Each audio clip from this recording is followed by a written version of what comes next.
Now, in this video, we come to the third way of adding vectors. Now, we saw in the last two words, there was the triangle method that was there. There was the vector resolution of vectors, which allowed us to add. Now, this is the third method in which we can use, which is called the parallelogram method.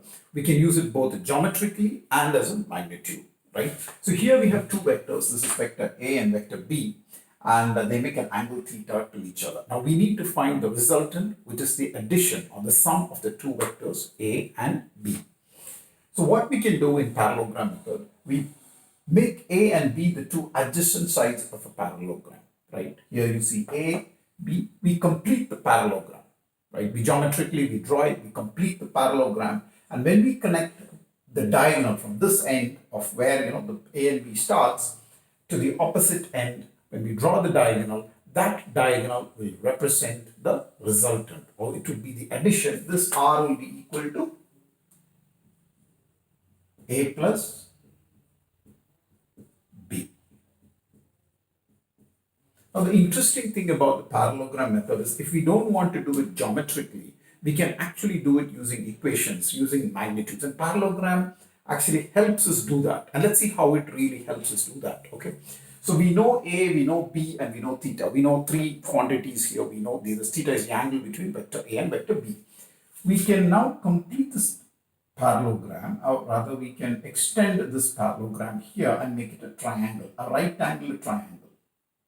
If you see it here, okay, I make it a right angle triangle. Now B, this is vector B,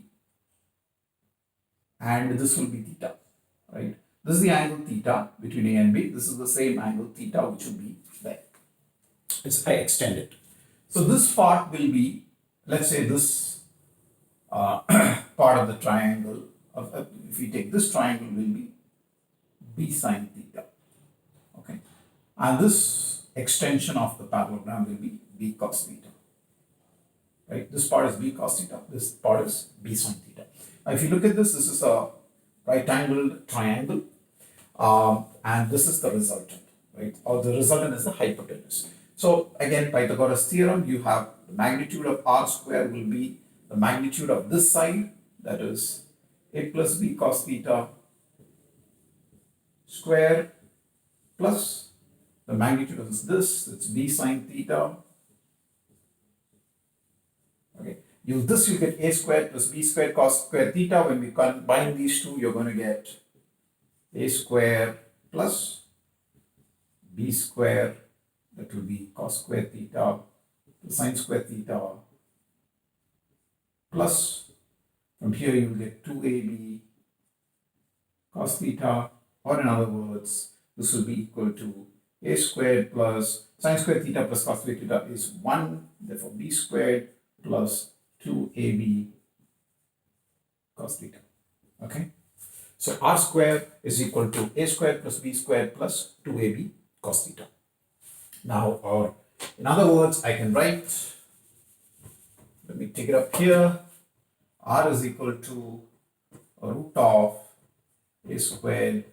When I say A squared, it's the magnitude. Okay, keep in mind it's a magnitude. I'm not dealing with vectors now, I'm just dealing with magnitude. B squared plus 2AB cos theta. The theta is the angle between A and B. Now, r is a vector. I need to find the direction of the vector. So if you look at the direction, see the direction to the horizontal, let's say, is phi. Okay.